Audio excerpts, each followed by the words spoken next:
morning everyone, it's Carol here at Oak House Journals. Big warm welcome from me. I've got my bits and bobs in front of me for my Margarete Miller weekly collage planner assignment, and I'm going to do assignment number 12 today. So let me lift out all my bits and bobs that I've collected this week in readiness. So the prompts, something found in a treasure chest. Well, I was thinking about this one, and you do get treasure, you get jewels and gems and coins, but I was thinking that you also get secret letters and things like that, or secret notes. So I've got a couple of pieces here from an old French exercise book that I thought I would use. The next prompt is graph paper. Well, I've got this lovely rough torn edged graph paper, and I hope you can pick that up. It's got lovely green lines drawn on that graph paper. A hand tool. Well, I dug out my Sarah Midden In and Out of the Garden book because I knew that that would have some hand tools in it. So I've got this little frame here of some gardening tools, and most of these, in fact all of them as far as I can see, are hand tools. So I'm going to be using that. A piece of scrap art. Well, I've got this lovely piece here, just a rough collage of all sorts of bits and bobs, and I think I'm going to use this side to pick up the greens. So I've got that lovely owl there, so I'm going to use that. Something that you see through the window. Well, what I see through the window immediately in front of me is my garden, and I have both lavender and hosta. The hostas are not out as yet here in the UK, not even a leaf showing, but lavender, I've got a pot of that off to one side, and whilst it's not in bloom, it's definitely there. So I've got those to use. I also lifted out this scrap of lace that you might have seen me do something with fairly recently, and this was a scrap left over. I'm tempted to use it because there are flowers on it, and I think that might give me a nice transition. And finally, bonus, a key. Well, I've lifted out several. I've got this big one which I thought might go nicely with the grey tones on here, but it's a little bit big. I'm not sure about that. It is fairly flat, albeit big, so we'll see how that goes. I have these tiny little ones here, and I thought perhaps if I wanted something very small and discreet, I could take one of these off and either glue it with some glossy accents or stitch it onto my piece. And if I want one that is slightly bigger, then I've got that one. It's a shame that they're not steel grey like this one, but never mind, I might be able to work with those. So I've got those off to one side. So I'm just going to pop them up there out of the way. And as always, I've got my piece of lightweight cardstock, which has got a border on it.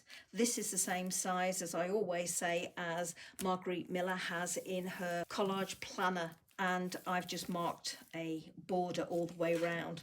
So I'm going to pop my piece of lace to one side as well, and I think the first job I need to do, let's just pop these all where I can see them quickly.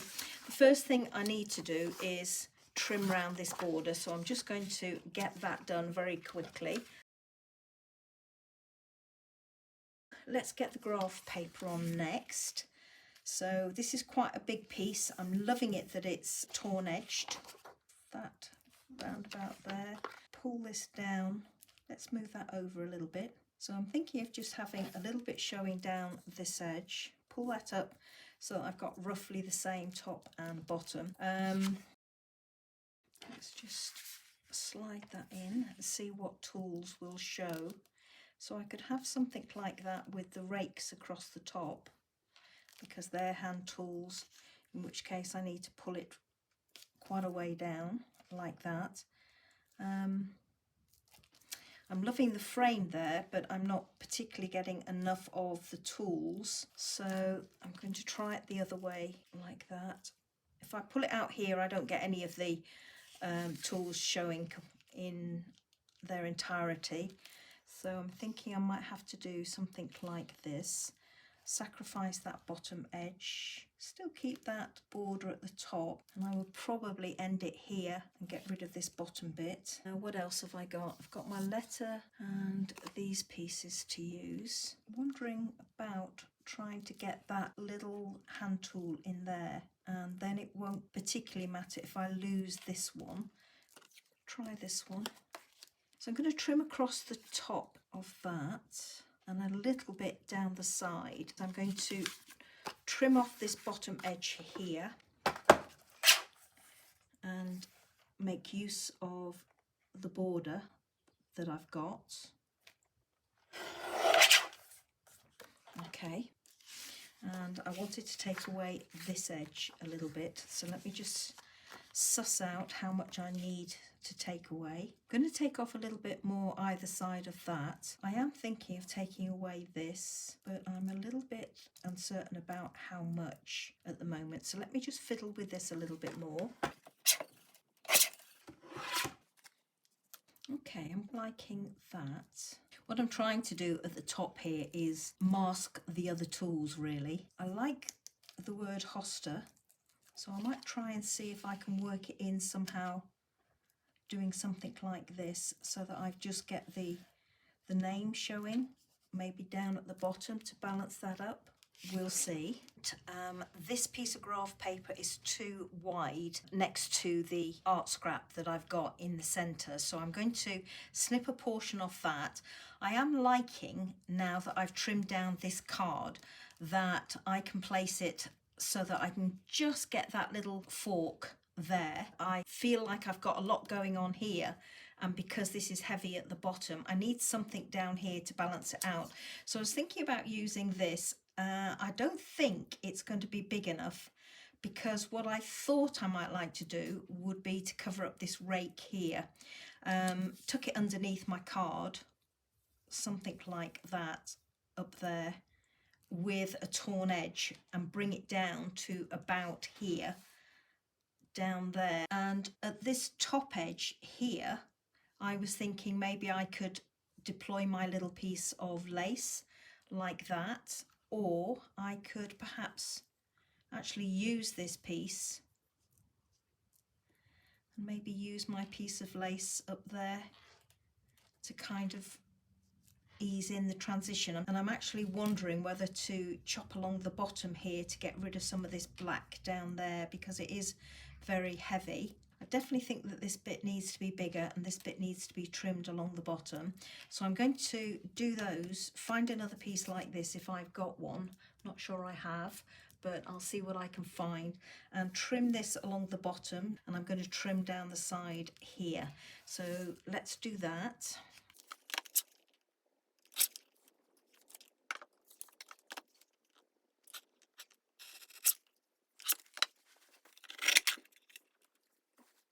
I've been looking around in my scraps for a bigger piece of this, and the only piece I have is this, and I'm actually wondering whether it would be nice to balance this out with some of this up here, maybe something like this. I've got it upside down because I don't want this cream blank edge down here, and rip it across underneath that line of text there so that it just comes part way down, and obviously level it up better. The other thing I thought was balancing out this corner here a little bit. I've got another scrap, and maybe something like that might work, with just a little bit of the text peeping out, and then my lace here. This is looking a little bit heavy down here, and I can't really cut much more off that, I don't think. So I was wondering about using a scrap of this. It does soften it up a bit. Maybe if I pull it across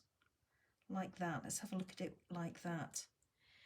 I do like it better over there more. I've got a bigger piece here that I could potentially use, and that might work. Yeah, I'm liking that better. So I'm beginning to like this arrangement. I've still got my key to get on, so let's see where I want to rip this. Slightly above that line of text there. See how this looks tucked in there. Yeah, and I will just pop it over a little bit. I am wondering about whether to use my decollage trimmer and get rid of that straight edge up there, so I'm just going to try that. I've trimmed off the top of this and I don't think it really makes that much difference now I've got it back in place. But what I have done is I have put those two little pieces that I was auditioning for over the black piece there, I have put them down at the bottom, and I'm actually quite liking that, and I'm liking my overall arrangement. So the only piece I haven't got in place is this one under the lavender card, which I'm going to pop in place in a minute. And the lace, I need to position that better, but I'm more or less happy with this layout. So what I'm going to do is I'm going to glue my pieces in place, not to the background, just to each other, and then I will center it more within the frame I've got on here. I'm going to get that one in place, and then I need to think about where I want to add my key. Everything's glued down now on the main piece, but not to the background. I've had a little play around with my keys. I'm thinking I'm having that piece of lace like that. I absolutely love this steely grey key, but it's not working for me on this piece. It's just too big. I have auditioned it in one or two places. Let me turn it around that way. For example, up there, but then it feels that this bit, and this bit are just kind of blobbed on and not doing anything particularly to enhance the piece. So I'm going to discard that key. I looked at the little bunch of keys and wondered if I could make use of either of these circles, and that's not too bad, but again, it still looks like they've just been kind of blobbed in place. Having all of the keys left on the key ring works better, and it actually makes use of these two circles if I line this top portion up with the top circle and let this one sort of overhang. But I'm still not comfortable with the positioning of it really for some reason. So I was looking at this other key, and whilst it's not particularly much better, it's smaller and I think it's less noticeable. That's the best option I've got. I have auditioned it down here as well, kind of on the corner there and on there, but again, I'm not liking that. What I'm going to do is I'm going to use this scrap of paper and glue that up there like that, and then put the key facing inwards on the top. It's not an ideal solution, but I'm not sure how else. Pop a pin in here. It's gone a little bit dry because I've left my stopper off. Sorry, as I was saying, it's not an ideal solution, but I think it's the best one that I've got in the circumstances. So let me just line this up, and I'm going to put some glossy accents to hold that key in place. So that'll be my last job. I'm not going to put some thread up there, I'm just going to use, as I say, a little bit of glossy accents. So that is going to go up there like that. Down here, I'm not liking that black blob. So what I thought I would do is I would soften it by using one of these Japanese washi stickers that I've got. The other thing I thought I might do, originally I thought I might use one of these two little strips and hide that.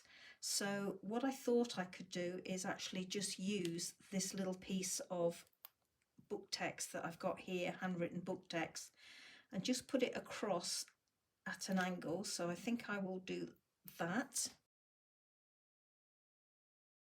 Okay, so I'm going to glue this piece of lace in place now.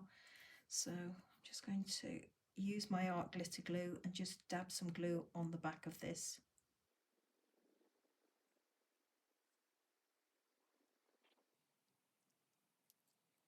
I am having this coming off the edge of my piece. I just think it's going to look better. I'm just going to pull that leaf so that it overlaps this piece of brown there. There we go. I'm now going to glue this to my background. And the final job is to add some glossy accents to this key. I'm just very gently going to encourage that to adhere.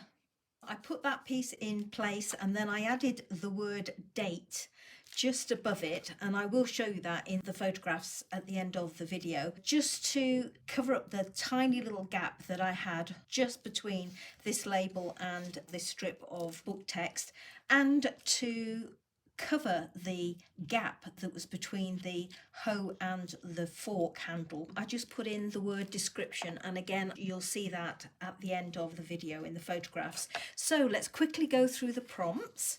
Something found in a treasure chest. Well, I've got various pieces of handwritten document, and I'm hoping that a treasured letter or secret note will count as something that's found in a treasure chest. Graph paper, well, it's just peeping out at the back there and down the side and here.